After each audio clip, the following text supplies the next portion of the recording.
नमो बुद्धाय, जय भीम, नमस्कार। आज हम बाबा साहब डॉक्टर अंबेडकर का जो संविधान सभा में पहला भाषण उन्होंने दिया था, उसको हम आपके साथ साझा करने जा रहे हैं।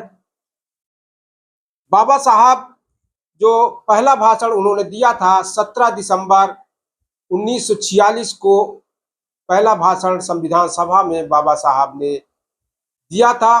हम पहले बात कर लेते हैं कि संविधान सभा में कितने सदस्य चुने गए थे और कब से कामकाज शुरू हुआ संविधान सभा का। संविधान सभा के कामकाज की शुरुआत जो है वह 9 दिसंबर 1946 में हुई थी और संविधान सभा में कुल 296 सदस्य चुनकर आए थे। उनमें 207 सदस्यों ने कामकाज में हिस्सा लिया था और 89 सदस्य अनुपस्थित रहे। उन्होंने संविधान सभा के कामकाज का बहिष्कार किया था और कहना ज्यादा सही होगा, इसमें ज्यादातर सदस्य मुस्लिम लीग और रियासत के प्रतिनिधि थे। दिनांक 13 दिसंबर 1946 के दिन पंडित जवाहरलाल नेहरू ने संविधान का योग्य और लक्ष्य बताने वाला उन्होंने प्रस्ताव रखा। उन्होंने अपने भाषण में कहा कि हर बार की तरह केवल हाथ ऊपर उठाकर नहीं वरन सदस्य खड़े होकर इस प्रस्ताव को पारित करेंगे, ऐसी मैं उम्मीद करता हूं, यह पंडित जवाहरलाल ने कहा।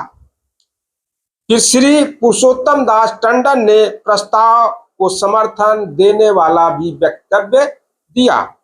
Doctor MR. जयकर थे, वह पुणे से चुनकर आए थे, ने श्री नेहरू के प्रस्ताव में कुछ सुधार प्रस्ताव रखा।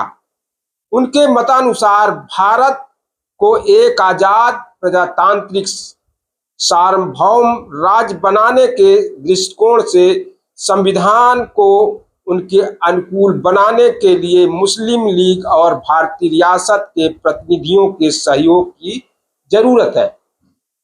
यानी एम.आर. जयकर चाहते थे कि जो मुस्लिम लीग और रियासत के लोगों ने संविधान सभा का बहिष्कार किया था, उनको भी शामिल होने का समय दिया जाए।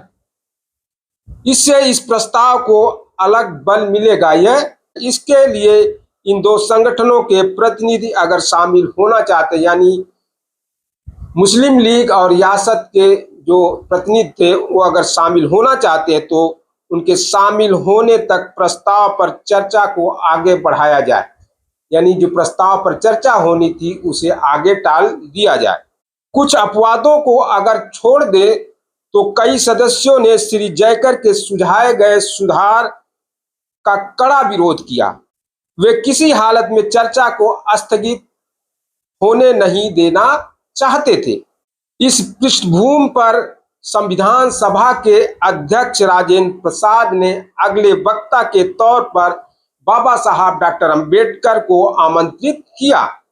वह मंगलवार का दिन था और तारीख थी 17 दिसंबर 1946।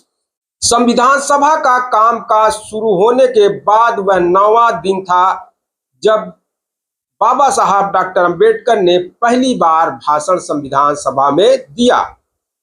भाषण देने के लिए वह जब उठे तो कईयों को लगा कि डॉक्टर जयकर की ही तरह डॉक्टर अंबेडकर भी सभागृह के गुस्से का शिकार बनेंगे, लेकिन ठीक इसके उल्टा हुआ। इस प्रसंग का वर्णन करते हुए सभा के एक सदस्य प्रत्यक्षदर्शी एन.बी. गाडगिल कहते हैं, उनका वक्तव्य एक मजे हुए राजनीतिज्ञ की तरह था। उनमें कटुता बिल्कुल नहीं थी। ईमानदारी के साथ वह आह्वान कर रहे थे और पूरा सभागृह मंत्रमुग्ध होकर सुन रहा था। सभी सदस्यों ने बहुत ही उत्साह के साथ उनके भाषण का स्वागत किया और सभागृह की लॉबी में सभी ने उन्हें बधाई देने के लिए घेर लिया। यह जो एन.बी. गाडगिल जो खुद संविधान सभा के सदस्य हैं वो खुद कह रहे हैं। अब हम आते हैं बाबा साहब डॉक्टर अंबेडकर के भाषण में बाबा साहब ने क्या कहा है। बाबा साहब कहते हैं कि अध्यक्ष महोदय, इस प्रस्ताव पर बोलने के लिए आपने मुझे आमंत्रित किया, इसके लिए मैं दिल से धन्यवाद देता हूं।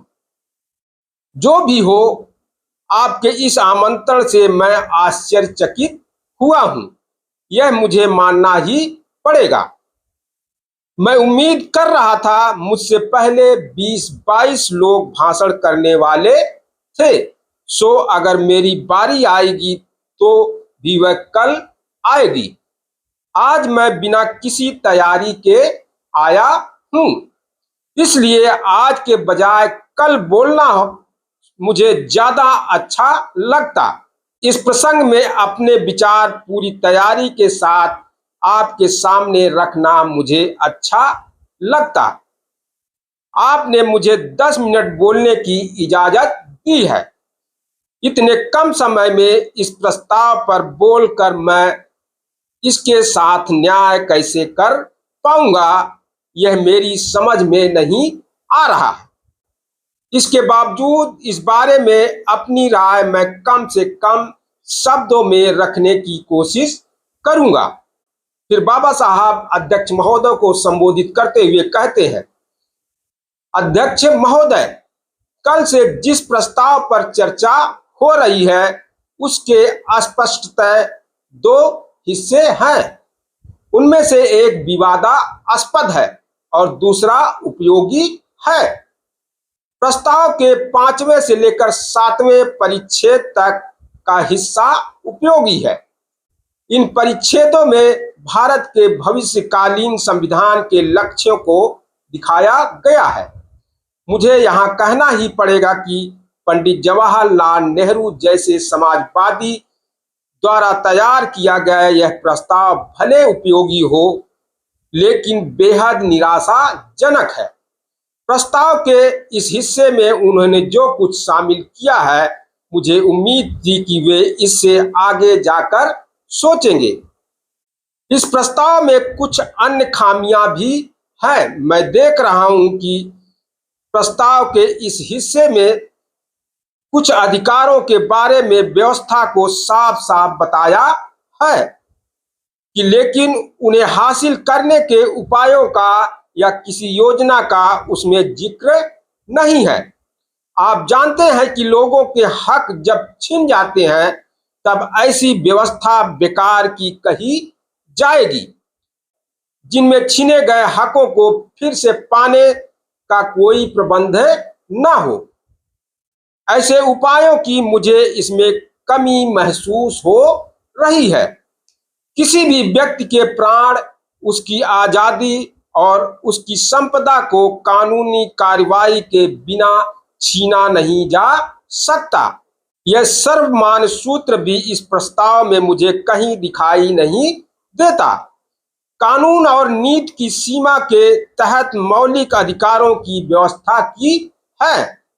असल में कानून क्या है और नीति के क्या मायने हैं, यह उस वक्त की सरकार तय करेगी। तब एक शासनकर्ता एक नजरिया अपनाएगा तो दूसरा कोई और नजरिया अपनाएगा। तत्कालीन शासनकर्ताओं पर अगर यह फैसला छोड़ दिया जाए तो पता नहीं मौलिक अधिकारों की स्थिति क्या बनेगी, यह बताना मुश्किल है। महोदय, प्रस्ताव में आर्थिक, सामाजिक और राजनीतिक न्याय की व्यवस्था दी गई है। इस प्रस्ताव के पीछे अगर ईमानदारी और वास्तविकता हो, जिनके बारे में मुझे रत्ती भर आशंका नहीं है, तो प्रस्ताव प्रस्तुत करने वालों को राज्य जिनके सहारे सामाजिक, आर्थिक और राजनीतिक न्याय कर सके, ऐसे स्पष्ट उपायों की व्यवस्था करनी चाहिए थी। इस पृष्ठभूमि पर मैं सोच रहा था कि देश में आर्थिक और सामाजिक न्याय की व्यवस्था पर अमल कर पाने के लिए खेती और उद्योगों के राष्ट्रीयकरण की व्यवस्था प्रस्ताव में होना आवश्यक है। समाजवादी अर्थव्यवस्था के बगैर भविष्य में कोई भी सरकार देश में सामाजिक, आर्थिक और राजनीतिक न्याय कैसे कर पाएगी? यह बात मेरी समझ में नहीं आ रही। इसलिए इन बातों के स्पष्ट जिक्र के लिए मेरा विरोध न होते हुए भी मुझे यह प्रस्ताव थोड़ा निराशाजनक ही लगता है। इस प्रस्ताव के बारे में मेरे मत और जानकारी पेश करने के बाद यह सवाल मैं यहीं छोड़ रहा हूं। अब मैं प्रस्ताव के पहले हिस्से की ओर मुड़ता हूं। पहले 4 परिच्छेदों का इनमें समावेश है। इस सभा में अब तक जो चर्चा हुई है उसके आधार पर मैं कह सकता हूं कि यह हिस्सा विवादास्पद है। प्रस्ताव में प्रयुक्त गणराज्य शब्द विवाद का केंद्र बिंदु है ऐसा लगता है। सार्वभौमिकत्व लोगों के बीच से निर्माण होता है। चौथे परिच्छेद के इस हिस्से के इर्द गिर्द यह विवाद केंद्रित है। मेरे मित्र डॉक्टर जयकर द्वारा कल उपस्थित किए गए मुस्लिम लीग की अनुपस्थिति में सभा द्वारा इस प्रस्ताव पर विचार करना सही नहीं होगा। इस मुद्दे पर यह विवाद पैदा हुआ। महोदय, इस महान देश के सामाजिक, राजनीतिक और आर्थिक भविष्यकालीन संरचना और उज्जवल भविष्य के बारे में मेरे मन में तिल भर भी आशंका नहीं है। आज हम राजनीतिक, सामाजिक और आर्थिक नजरिए से विभाजित हैं, इसका मुझे एहसास है। एक दूसरे के खिलाफ लड़ने वाली छावनियों के समूह हैं हम। बल्कि मैं तो यह भी मानता हूं कि मैं भी ऐसी ही एक छावनी का नेता हूं।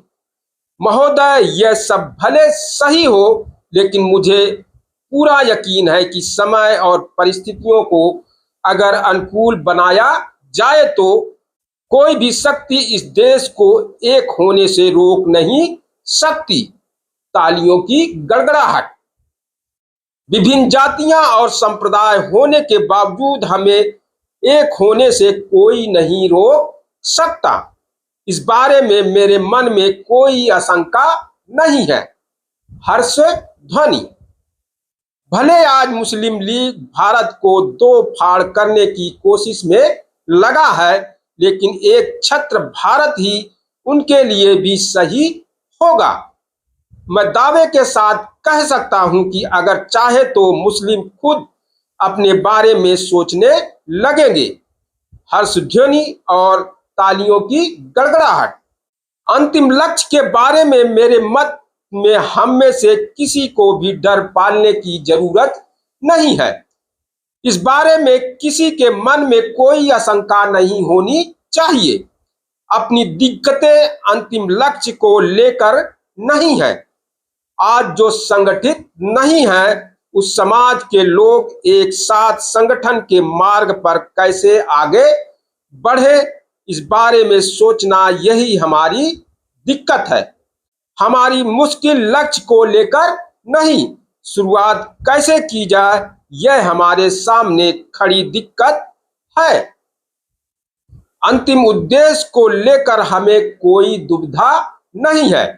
इसलिए अध्यक्ष महोदय, मुझे लगता है कि अपनी मर्जी से हमारी मित्रता को स्वीकारने के लिए इस देश के हर पक्ष को अगर तैयार करना हो तो पूर्वाग्रह के कारण जो अभी भी शामिल होने के लिए तैयार नहीं है, ऐसे घटकों को मुख्य धारा में शामिल करना होगा और ऐसा करने के लिए उन्हें कुछ रियायतें देने पड़े तो देने की कूटनीतिक चतुरता बहुसंख्यक पक्ष दिखाएं। यह बताने के लिए मैं यह आह्वान कर रहा हूं।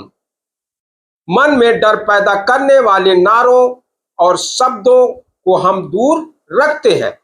हमारे विरोधियों की मानसिकता और पूर्वाग्रहों को ध्यान में रखते हुए हम उन्हें कुछ रियायतें देंगे, उन्हें भी अपने साथ कर लेंगे। हम जिस मार्ग पर आगे बढ़ रहे हैं उस मार्ग पर अपनी मर्जी से वे हमारे साथ हो लेंगे। इस मार्ग पर लंबे समय तक हम अगर साथ चलते रहे तो ही हम एकता की दिशा में आगे बढ़ेंगे। श्री जयकर की उपसूचना का मैं यहाँ केवल इसलिए समर्थन कर रहा हूँ कि हम सबको इस बात का एहसास हो कि साथ मिलकर आगे बढ़ना ही इस समय बहुत महत्वपूर्ण है। सबको इसका एहसास होना जरूरी है।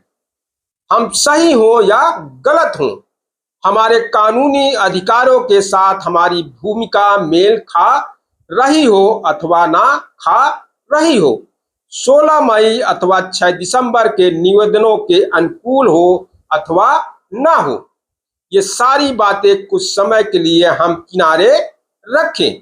कानूनी मुद्दे से भी यह मसला अधिक महत्वपूर्ण है, बल्कि यह कानूनी मुद्दा है ही नहीं।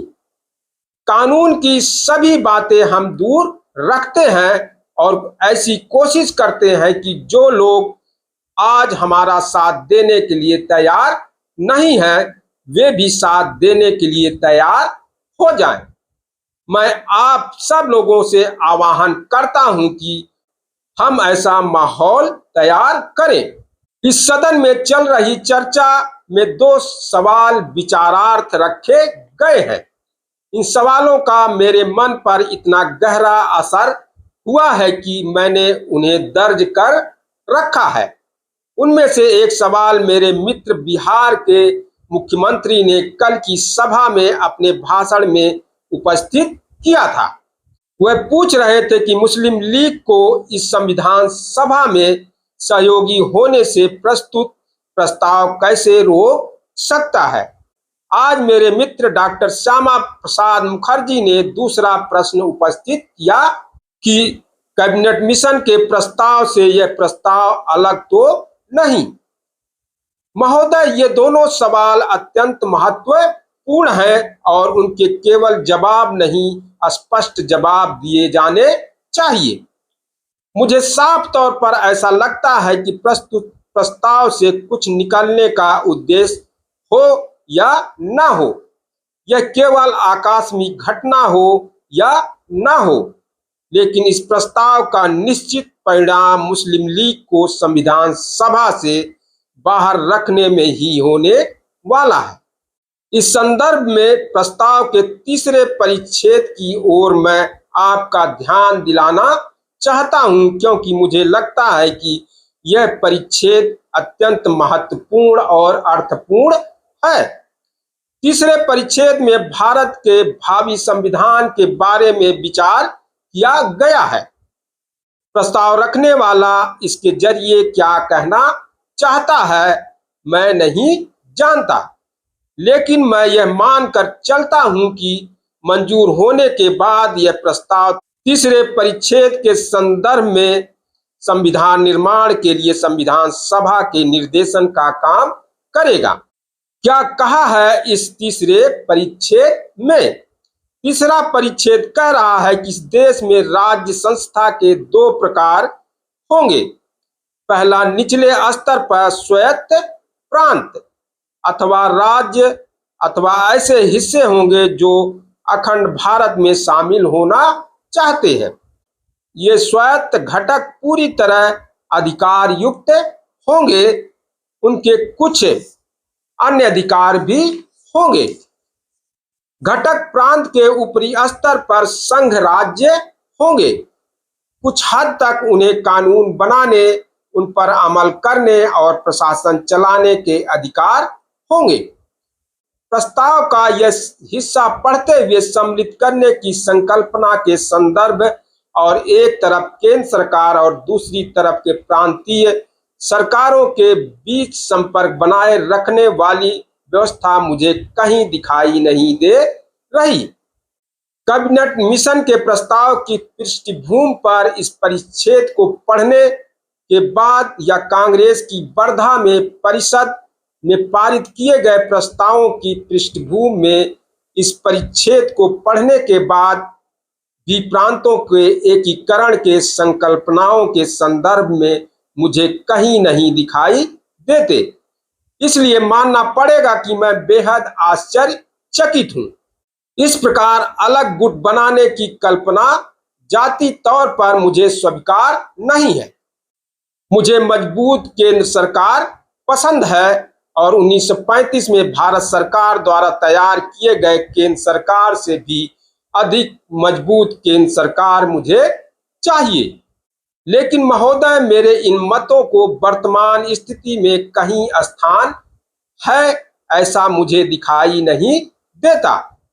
हमने काफी लंबी यात्रा की है।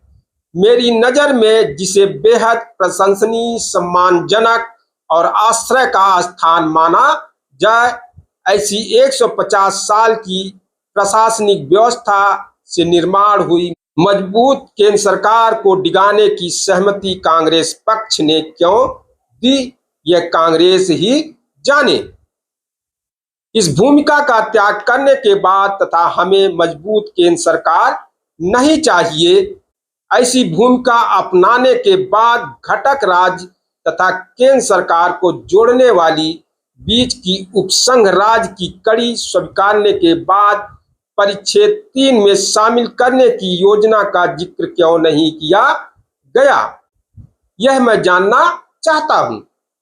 एकत्रीकरण से संबंधित धाराओं को ठीक से समझने में कांग्रेस पक्ष, मुस्लिम लीग और अंग्रेज सरकार सहमत नहीं हो पा रहे हैं, यह मैं समझ सकता हूं। मैंने इस बारे में सोचा और अगर मैं गलत हूं, यह कोई सा प्रमाण मुझे समझा दे तो मैं अपनी राय में सुधार लाने को तैयार हूं कि विभिन्न गुटों में विभाजित राज्यों द्वारा अगर संघ राज्य अथवा उप संघ राज्य को मान्यता दी जाए तो कांग्रेस इस प्रस्ताव का विरोध नहीं करेगी। इस बात को कम से कम कांग्रेस ने माना था। कांग्रेस की यही सोच है, इसका मुझे भरोसा है। मेरा सवाल है कि प्रस्ताव रखने वाले व्यक्ति द्वारा उसे तथा उसके पक्ष की जिस बात पर सहमति है, उन प्रांतों की एकता या प्रांतों के एकीकरण की बात का जिक्र वास्तव में क्यों नहीं किया गया है। इस प्रस्ताव में संघ की कल्पना को पूरी तरह टाला क्यों गया है। इस बात का जो भी जवाब हो वह मुझे इस प्रस्ताव में दिखाई नहीं दे रहा। इसलिए मैं कहना चाहता हूं कि बिहार के प्रधान और डॉक्टर श्यामा प्रसाद मुखर्जी द्वारा उपस्थित किए गए 2 सवालों का परिच्छेद 3 यह जवाब है। उनके द्वारा प्रस्तुत किए गए 2 सवालों में से पहला सवाल यह है कि 16 मई के प्रस्ताव के साथ यह प्रस्ताव अलग कैसे है। दूसरा सवाल है, संविधान सभा में मुस्लिम लीग के प्रवेश पर यह प्रस्ताव क्यों प्रतिबंध लगाता है। निश्चित तौर पर मुस्लिम लीग इस बात का फायदा उठाएगा और अपनी लगातार अनुपस्थिति का समर्थन करेगा। महोदय, मेरे मित्र डॉक्टर जयकर द्वारा इस प्रस्ताव से संबंधित निर्णय को मुलतवी किए जाने को लेकर जो दलील प्रस्तुत की थी उसे मैं कुछ हद तक कानूनी कह सकता हूं, भले ही इससे उन्हें थोड़ा दुख पहुंचे। उनकी दलील थी, क्या ऐसा करने का अधिकार आपके पास है। अपनी बात रखते हुए उन्होंने संविधान सभा के कामकाज से संबंधित कैबिनेट मिशन के कथन का कुछ हिस्सा पढ़कर सुनाया। उनकी दलील का मुख्य हिस्सा था कि इस प्रस्ताव पर निर्णय लेने के लिए संविधान सभा द्वारा जो कार्य पद्धति अपनाई गई वह कैबिनेट मिशन के वक्तव्य में समाहित कार्य पद्धति से बिल्कुल अलग है। महोदय, इस मुद्दे को मैं थोड़े अलग तरीके से रखना चाहता हूं। इस मुद्दे को सीधा मंजूर अथवा नामंजूर करने का अधिकार आपको है अथवा नहीं, यह मैं आपसे नहीं पूछूंगा। हो सकता है आपके पास यह अधिकार हो। मैं यही पूछना चाहता हूं कि क्या ऐसा करना आपके लिए दूरदर्शी साबित होगा। क्या आपके लिए यह सूझबूझ का निर्णय साबित होगा। अधिकार एक बात है, समझ पूरी तरह से अलग दूसरी बात है। इस बात का निर्णय लेते हुए सदन इस बात पर जरूर गौर करे कि क्या इस प्रकार के निर्णय लेना समझदारी होगी, क्या यह कूटनीतिक चतुरता साबित होगी, इस पर यह निर्णय करना क्या दूरदर्शिता साबित होगी। इसका जवाब देते मैं कहना चाहूंगा कि यह दूरदर्शिता या समझदारी भरा कदम सिद्ध नहीं होगा। कांग्रेस और मुस्लिम लीग के बीच का विवाद मिटाने के लिए एक बार और कोशिश किए जाने का सुझाव मैं देता हूं। यह सवाल जीवन मृत्यु जितना महत्वपूर्ण है और किसी पक्ष की प्रतिशत के आधार पर उसे कभी सुलझाया नहीं जा सकता, इसका मुझे यकीन है। राष्ट्र के भविष्य के बारे में सोचते हुए लोगों की प्रतिशत, नेताओं की प्रतिशत या दल की प्रतिशत नगण्य हो जाती है। किसी भी बात से ज्यादा राष्ट्र का भविष्य महत्वपूर्ण होता है। संविधान सभा का काम सर्वसहमति से होने के लिए यह लाभप्रद होगा। इतना ही नहीं, इससे मुस्लिम लीग द्वारा कोई निर्णय लिए जाने से पूर्व उसकी प्रतिक्रिया भी संविधान सभा को पता चलेगी। इसी कारण मैं डॉक्टर जयकर की उप सूचना का समर्थन कर रहा हूं। हम अगर जल्दबाजी से निर्णय करेंगे तो भविष्य में उसका क्या असर होगा, इस बारे में भी हमें सोचना होगा। सभागृह जिनके बस में है, उस कांग्रेस पक्ष की इस बारे में क्या योजनाएं हैं मैं नहीं जानता। इस बारे में वे क्या सोच रहे हैं यह कहने का मेरा अधिकार नहीं है। मैं नहीं जानता इस मामले को लेकर उनके क्या दांव पेच हैं, उनके पास इस मामले में क्या उपाय है मैं नहीं जानता। लेकिन उपस्थित सवाल पर एक तटस्थ व्यक्ति के नाते सोचते हुए मुझे लगता है कि इस बारे में निर्णय लेने के केवल यही 3 उपाय हैं कि एक दल दूसरे दल की शरण में चला जाए, शांतिपूर्ण चर्चा से राह निकाली जाए और तीसरा मार्ग खुलेआम संघर्ष किया जाए। अध्यक्ष महोदय, संविधान सभा के कुछ सदस्यों से मैं यह सुन रहा हूं कि वे संघर्ष करने की तैयारी में हैं। मैं मानता हूं कि राष्ट्र के सामने उपस्थित समस्या का हल युद्ध के जरिए ढूंढने की कल्पना देश के किसी व्यक्ति के दिमाग में आए, इससे मैं भयभीत हो गया हूं। मैं नहीं जानता कि देश के कितने लोग इस सोच का समर्थन करते हैं। मुझे लगता है इसके कई समर्थक हैं। मुझे लगता है कि ऐसी कल्पना को बहुसंख्यकों का समर्थन मिलने के पीछे वजह यही होगी कि उन्हें लगता है कि यह युद्ध अंग्रेजों के खिलाफ होगा। लेकिन महोदय, यहाँ जिस युद्ध के बारे में सोचा जा रहा है, क्या उसे केवल स्थानीय, सीमित और केवल अंग्रेजों के खिलाफ रखा जा सकता है? अंग्रेजों के अलावा किसी और के साथ लड़ना न हो तो ऐसी योजनाओं के लिए मेरे विरोध की कोई वजह नहीं होगी। लेकिन क्या यह युद्ध केवल अंग्रेजों के खिलाफ होगा? किसी संकोच के बगैर मैं इस सदन को जहां तक संभव हो स्पष्ट रूप से कहना चाहूंगा कि इस देश में अगर युद्ध हुआ और इस युद्ध का संबंध अगर हमारे सामने उपस्थित समस्याओं के साथ जुड़ा हो तो यह युद्ध अंग्रेजों के खिलाफ नहीं होगा, वह होगा मुस्लिमों के खिलाफ। उससे बुरी बात यह हो सकती है कि यह युद्ध अंग्रेजों और मुस्लिमों के संयुक्त मोर्चे के खिलाफ होगा। जिस प्रकार इस युद्ध के होने का मुझे डर है, उससे अलग तरीके से यह युद्ध होने की संभावना मुझे नजर नहीं आती। महोदय, अमेरिका के साथ हुई सुलह से पहले बर्क द्वारा दिए गए वक्तव्य का कुछ हिस्सा मैं सदन में पढ़कर सुनाना चाहता हूं। सदन का माहौल शांत करने में उसका कुछ उपयोग होगा, इसका मुझे विश्वास है। आप जानते हैं कि अमेरिका के बागी उपनिवेशों पर कब्जा पाने के लिए अंग्रेजों की कोशिश चल रही थी। उनकी इच्छा के खिलाफ उन्हें अपने बस में करने का अंग्रेजों का इरादा था।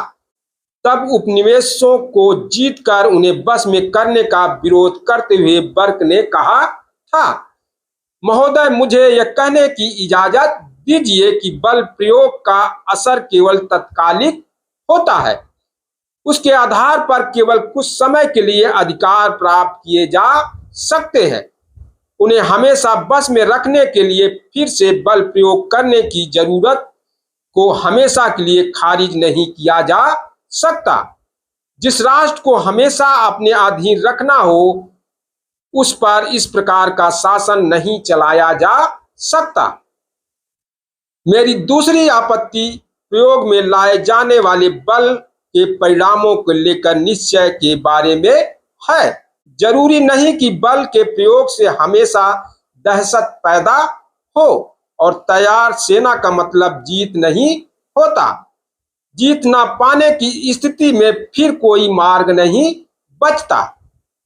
बातचीत असफल हो जाने पर केवल बल प्रयोग का मार्ग ही बचता है, लेकिन तब बल प्रयोग अगर असफल रहे तो बातचीत का कोई जरिया बाकी नहीं बचता। दया के बदले कभी कभी सत्ता और अधिकार पाए जा सकते हैं, लेकिन शक्ति का प्रयोग और पराजित हिंसा से सत्ता और अधिकार भीख में मांगे नहीं जा सकते।